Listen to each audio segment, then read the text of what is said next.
से मुंह लटका के ना बैठ, लड़के वाले आते ही होंगे। माँ, कम से कम तू तो मुझे समझ, मैं सिर्फ 12 बरस की हूँ। हाँ तो छोरिया बरस से नहीं, हर मिनट और सेकंड से बड़ी होवे। मुझे भी थारे बाबा इसी उम्र में लाए थे यहाँ। माँ, वो वक्त कुछ और था, ये वक्त कुछ और है माँ। बेटा, और तो का वक्त ना कभी बदला है ना कभी बदलेगा। माँ, पर अभी मैं जो पढ़ना चाहती हूँ, कुछ बनना चाहती हूँ, उसका क्या करेगी इतना पढ़ लिख के? पति का दिल का रास्ता सीधा पेट से होके निकलता है। आटा पानी और रसोई का गणित सीख ले, यही काफी है। उस लड़के की उम्र मुझसे 2 गुनी है। हाँ तो घर तजुर्बे से चलता है, औरतों के बकबक से नहीं। वो नशा करता है, दारू पीता है, मैं उसके साथ नहीं रह सकती माँ। छोरी!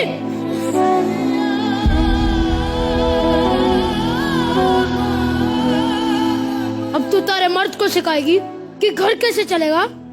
अपनी आवाज अपनी माँ की पल्लू की तरह नीचे कर ले और ससुराल जाने के लिए तैयार हो जा। खम्मा गणिसा,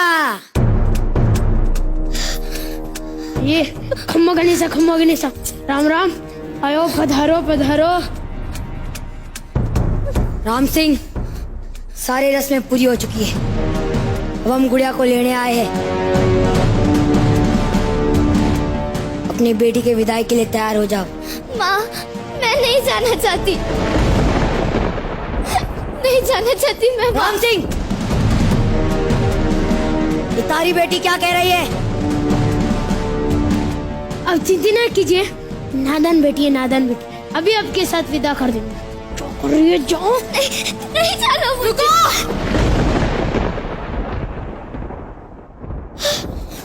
दीदी,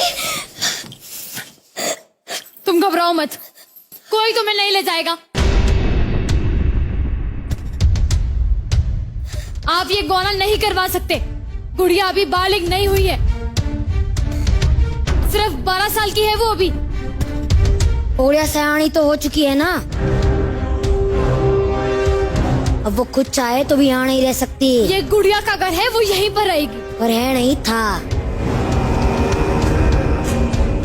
अब वो उसके पति के घर रहेगी। पति के घर? अजीब है ना, शादी होते ही एक लड़की अपने घर से पराई हो जाती है, और जिस घर के लिए वो पराई होती है वो घर कभी उसे अपना बना ही नहीं पाता। मैं थारे हाथ जोड़ू, भगवान के लिए अपने ससुराल चली जा। और इसकी बात तो मेरा कमाल की बात है ना, जिस बच्ची को माँ बाप अपनी गुड़िया समझकर इतना बड़ा करते हैं, उसे दुनिया कितनी आसानी से अपना खिलौना समझ बैठती है।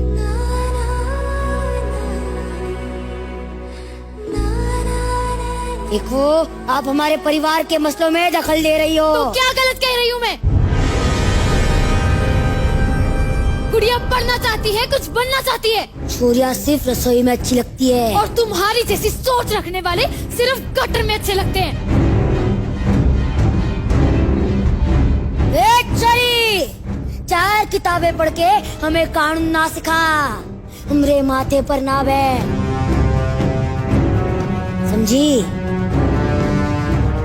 गुड़िया सयानी हो चुकी है, बहुत है हमरे लिए। चल। अरे ऐसे नहीं हो सकते, गुड़िया को हम ऐसे कैसे निकाल सकते? मैं हाथ जोड़ के विनती करती हूँ, मुझे ससुराल मत भेजवा। बीच में ना बढ़, बच्चे तो अभी।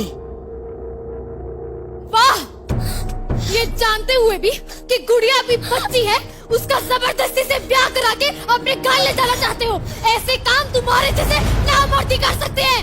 तू मुझे हाथ लगाएगी? मार इसको।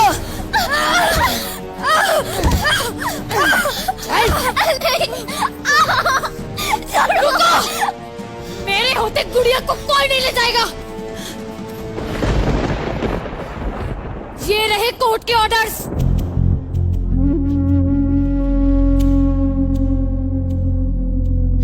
कोर्ट के ऑर्डर्स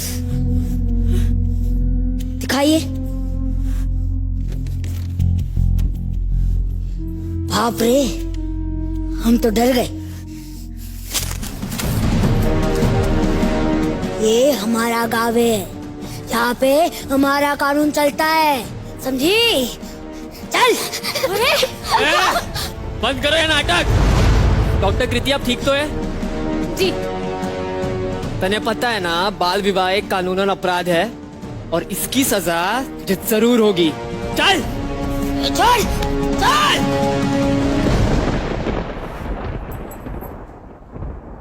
मैंने तुम्हें कहा था ना, तुम्हें कुछ नहीं होगा।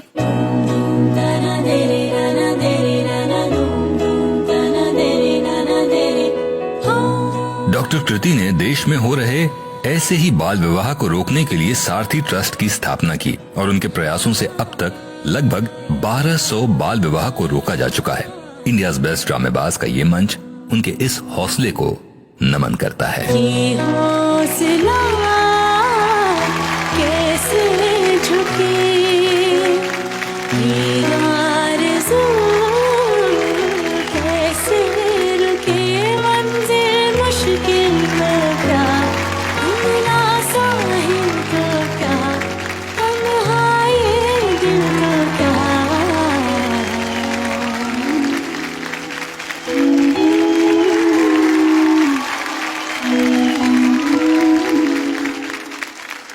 डॉक्टर कृति, मैं आपसे पूछना चाहूंगा कि आपको प्रेरणा कहां से मिली इतना बड़ा मतलब बेड़ा उठाने का और सिस्टम के खिलाफ जाकर इतनी ताकत, किस इंस्पिरेशन से आपको ये ताकत मिली?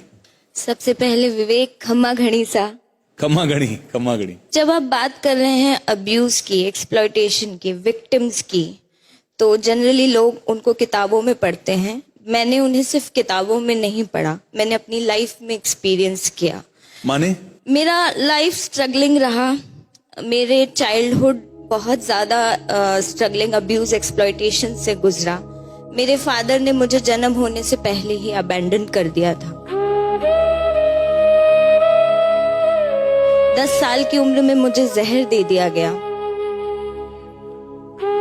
और उसका यहाँ ये कहावत बिल्कुल मेरे लिए ही शायद बनी थी कि जाको राखे साईं मार सके ना कोई। ये मेरे लिए ही बनी है। क्या बात। उस पॉइजन का रिजल्ट ये रहा कि मैं मरी नहीं, लेकिन मैं बेड रिडन हो गई।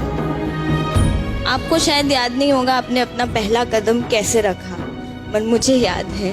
मैंने 12 साल की उम्र में फिर से चलना सीखा, फिर से बैठना सीखा, वापस अपने जीवन की नई शुरुआत की।